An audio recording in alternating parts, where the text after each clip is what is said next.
फिर गरमाया 5 वर्ष पुराना रेप एवं सुसाइड मामला। न्याय दिलाने हेतु सामाजिक संगठनों ने किया आवाज उठाने का ऐलान।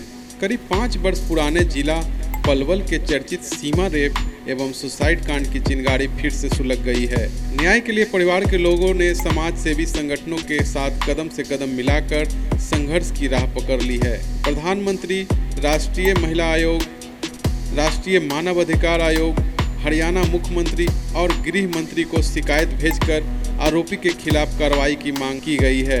संघर्ष के लिए तय की गई रणनीति के तहत golden evidence collection and endorsement foundation के पदाधिकारी सदस्यों ने एसडीएम कलायत के माध्यम से सरकार को ज्ञापन भेजा है।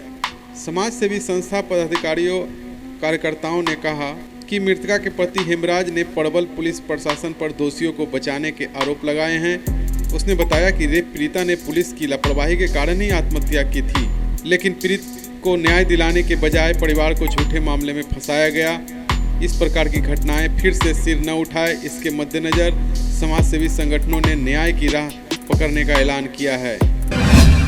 बेटी पढ़ाओ का जो नारा बीजेपी सरकार ने दिया है तो उसको आप अमल में लीजिए और उस नारे को सफल बनाएं, क्योंकि जब बेटी को न्याय नहीं दे रहे तो फिर ये बेटी बचाओ बेटे पढ़ाओ का नारा विफल है। जब बीजेपी ही अपने वादे पर खरी नहीं उतर रही है तो बेटी को न्याय नहीं दिला रही है, तो और बेटियां क्या विश्वास करेंगी इस बीजेपी सरकार। संसार में आज के टाइम में एक नारी को सम्मान नहीं दिया जा रहा है, जबकि उदाहरण बड़े बड़े हैं, एग्जाम्पल रखे गए हैं, महारानी लक्ष्मीबाई, लेकिन आज एक नारी को पैरों की जूती बना के रख दिया गया है।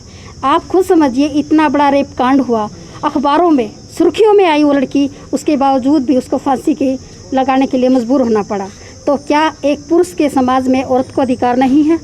क्या वो अपनी आवाज़ नहीं उठा सकती? अगर उठाती है तो उल्टा उसी के ऊपर आरोप लगाकर उसी को बदनाम कर दिया जाता है। तो कहाँ है ये पुलिस डिपार्टमेंट? कहाँ है दुर्गा शक्ति?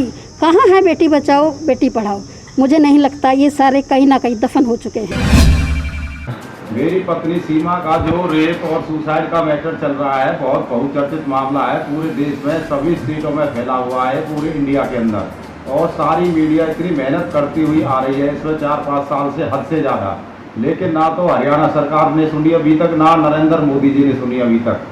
जबकि कम से कम 50 बार नरेंद्र मोदी जी के पास कंप्लेंट की है मैंने, गृह मंत्री अमित शाह के पास की है, और हरियाणा सीएम के वहाँ तो मैं खुद 3 बार जा चुका हूँ, और हरियाणा के गृह मंत्री अनिल विज जी ने भी 2 बार आदेश कर चुके हैं इस बारे में। एक बार तो SIT गठित करने का आदेश दिए थे, एक बार एक्शन लेने का आदेश दिए थे, लेकिन हरियाणा का DGP जो मनोज यादव है वो इसमें कुछ भी नहीं करता, क्योंकि उसके अधिकारी फंसे हुए हैं। क्योंकि जब रेप हुआ था मेरी वाइफ के साथ तो पुलिस ने मुकदमा दर्ज नहीं किया था, DD तो दर्ज कर ली, जबकि रेप केस में DD दर्ज होती नहीं है, सीधे FIR लॉन्च होती है।